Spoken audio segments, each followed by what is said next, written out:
నమస్తే బ్రదర్. నమస్తే అండి. నిన్న 1480 కోట్లు రిలీజ్ చేశారు. జగనన్న విద్యాదీవెన, చేయూత, ఈబీసీ ఇన్పుట్ సబ్సిడీ రిలీజ్ చేశారు. ఎలా అనిపిస్తుంది మీకు? చాలా బాగా అనిపిస్తుందండి. ఉమ్, చేయడంలోని ఉమ్, ఎలక్షన్ ముందు ఉమ్, దాన్ని జగనన్న విడుదల చేస్తే ఉమ్, దాన్ని టీడీపీ నిమ్మగడ్డ రమేష్, చంద్రబాబు నాయుడు కలిపి దాన్ని ఆఫ్ చేయించేశారు. ఉమ్, ప్రజలకు అందకూడదన్న ఉద్దేశం కుళ్ళు బుద్ధితోటి ఉమ్, దాన్ని తెలుసుకొని జగన్మోహన్ రెడ్డి మళ్ళీ ప్రజలకు నేను ఇచ్చిన సంక్షేమ పథకాలు అందలేదు కొన్ని ఎలాగని చెప్పేసి మళ్ళీ తెలుసుకొని ఉమ్, దాన్ని కోర్టుల దాకా వెళ్ళి ఉమ్, దాన్ని జనాలకు అందజేయాలా అలాగన్న ఉద్దేశంతో మళ్ళీ ఈ ఎలక్షన్ ముందు ఉమ్, మళ్ళీ జనాలకు అందేలా చేసాడండి. ఉమ్, ఇంత మంచి పని చేసిన జగనన్నకి ఉమ్, చాలా ధన్యవాదాలు. ఉమ్.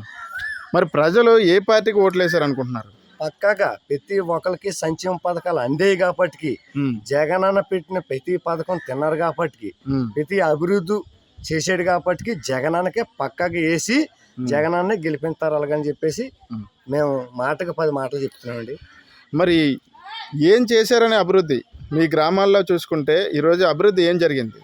మాకి ఇంతకుముందు ఒక మండలానికి వెళ్ళాలంటే 3-4 కిలోమీటర్లు వెళ్ళాలి, అది నడిచి వెళ్ళాలి. ఇవాళ మాకు 1 కిలోమీటర్ దూరంలో ఒక సచివాలయం కట్టాడు. ఆ సచివాలయానికి వెళ్తే మాకు ఏ పని కావాలన్నా సరే హరుగుడై ఉంటే ఏ నాయకుడితో కూడా పని లేకుండా ప్రతి పేదోడికి, మాకే అని కాదు ప్రతి ఒక్కడికి చేసి వెంటనే అవి ఏ అయితే పథకాలు ఉన్నాయో అన్ని కూడా ప్రతి పేదవాడికి అందుతున్నాయి. అదే అభివృద్ధి అంటేని.